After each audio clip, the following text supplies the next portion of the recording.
अस्सलाम वालेकुम, कैसे हैं आप सब। उम्मीद है बिल्कुल ठीक ठाक होंगे। आज हम बात करेंगे एक और हाउस प्लांट के बारे में। ये फ़र्न की एक वैरायटी है, बहुत खूबसूरत है और इसका नाम है bird nest fern. Bird nest fern में कई तरह के प्लांट्स होते हैं। किसी के लीफ थोड़े से कर्ल होते हैं, किसी के लीफ आगे से थोड़े कटे हुए होते हैं, फिंगर्स की तरह के होते हैं और कुछ इसमें वेरीगेटेड भी होते हैं। लेकिन मेरे पास ये वाला प्लांट है, बहुत खूबसूरत है और इस प्लांट को फॉरेस्ट का प्लांट भी कहा जाता है, क्योंकि ये फॉरेस्ट में पाया जाता है अफ्रीका में, और जहाँ फॉरेस्ट वगैरह ज़्यादा होते हैं वहाँ पर ये प्लांट अमूमन देखने को मिलता है। इसलिए कि ये प्लांट जो है वो ह्यूमिडिटी बहुत पसंद करता है और जहाँ पर भी ह्यूमिडिटी होगी उस इलाके में ये बहुत अच्छी तरीके से ग्रो करेगा। और मैंने ये प्लांट 8 से 6-7 महीने पहले लिया था और शायद मैंने आपको दिखाया भी था अपनी किसी वीडियो में। और आज ये प्लांट आप देखिए माशाल्लाह से बहुत बड़ा हो गया है। और इस प्लांट को अगर बहुत ही हार्डी प्लांट कहें तो गलत नहीं होगा।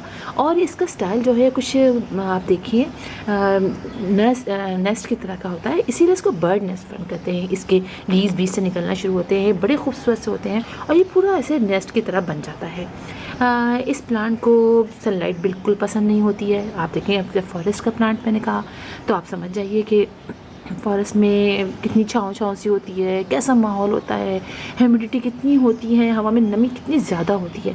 इसीलिए मैंने इस प्लांट को अपने एक ट्री के नीचे रखा हुआ है और थोड़ा पानी भी इसमें थोड़ा ज़्यादा ही मैं डालती हूँ और बहुत आसानी से ये ग्रो करता हुआ जा रहा है। आप देखिए इसके लीव्स बड़े प्यारे हैं और जब हम इसको थोड़ी सी सनलाइट ज़्यादा मिल जाती है तो उसके लीव बड़े येलो से हो जाते हैं। और लेकिन है थोड़े से ऐसे लीव कि जैसा ज़ोर से आप मोड़ दिए तो टूट जाते हैं। देखिए जरा से ये मेरा से ये हो गया तो ये टूट गया, यहाँ से ज़रा सा मुड़ गया टूट गया, लेकिन बड़ा ही हार्डी प्लांट है और बहुत खूबसूरत प्लांट है। आप इसको छोटे छोटे पॉट में लगा के अपने इंडोर्स भी रख सकते हैं, इसलिए कि इसको ज़्यादा सनलाइट पसंद ही नहीं होती है, तो फिर ईज़िली हमारे यहाँ घरों के अंदर ये ग्रो कर जाता है। आप अपने टेबल पर रख सकते हैं एक छोटे से पॉट में खूबसूरत सा लगा के, और बहुत ज़्यादा इसकी रूट्स भी नहीं होती हैं कि आप कह के आपको बार बार रिपोर्ट करना पड़े, बहुत आसानी से लग जाता है।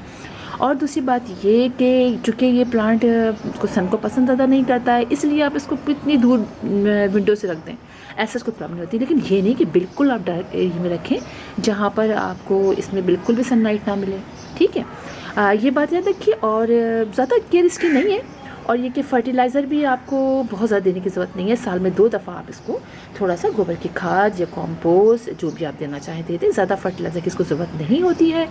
और अगर आपको लगे कि कीड़ा वगैरह लग गया है, कोई इंसेक्ट वगैरह है, तो निमोनिक का स्प्रे कर दीजिए। बहुत खूबसूरत प्लांट है और बहुत ईजिली। और आप देखिएगा बराबर में इसके, देखिए ये एक और लीव निकल रहा है, एक और इसका पौधा निकल आया है। तो इंशाल्लाह जब ये बहुत सारे हो जाएंगे तो फिर मैं मल्टीप्लाई भी करूँगी।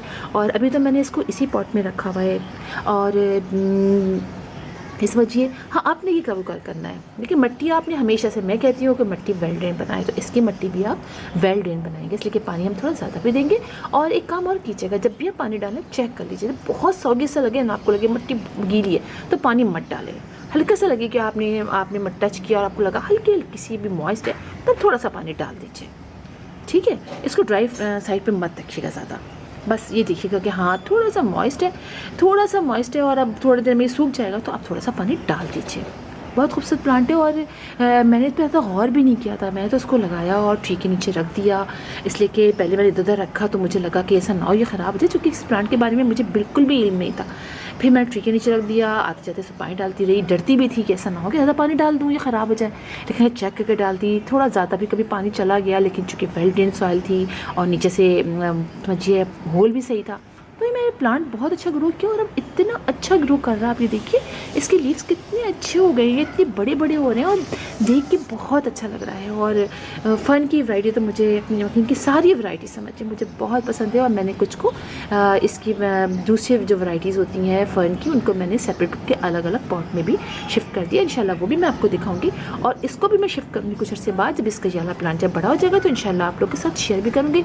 तो ये प्लांट आप बहुत ईजिली ला सकते हैं और नर्सरीज़ में मेरा ख्याल है अमूमन ये मिल जाएगा। तो फिर आप ज़रूर ट्राई कीजिए इस प्लांट को, चूँकि ये आप इंडोर भी रख सकते हैं और वो लोग जो बिगनर्स हैं उनके लिए भी ये प्लांट बहुत अच्छा है। और जो लोग ज़्यादा केयर नहीं कर सकते या सनलाइट नहीं आती है, डायरेक्ट सनलाइट, उनके लिए तो बेस्ट प्लांट है।